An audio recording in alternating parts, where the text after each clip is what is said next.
Bonjour, je suis Gilles Pfweitzer, ingénieur en informatique et passionné par l'innovation. Alors, durant mes 30 années d'expérience, j'ai créé le site partirou.com, une référence pour les voyageurs.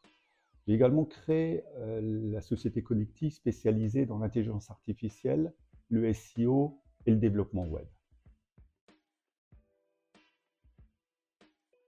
L'IA amplifie et enrichit l'apprentissage en le rendant plus dynamique. Par exemple, les étudiants peuvent analyser des données complexes comme le feraient des experts. L'IA peut les guider vers leurs réflexions et leur donner des retours immédiats. Résultat, ils sont mieux préparés aux défis du monde professionnel. Alors, mes cours, en général, je commence par sensibiliser mes étudiants à l'IA, au risque de l'utilisation de l'IA, en parlant de l'IA de manière générale.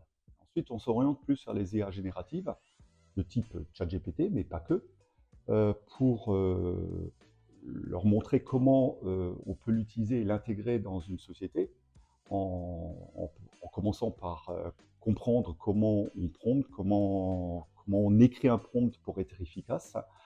Et puis voilà. Et après, on approfondit, on crée donc par exemple des IA spécialisées pour justement créer des IA qui sont spécialisées dans une tâche, une fonction bien précise dans le monde du travail. Alors aujourd'hui, l'IA est presque partout dans le monde des entreprises.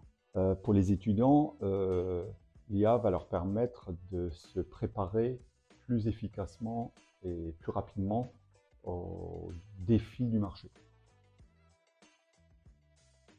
Alors l'IA va rendre l'éducation plus attrayante.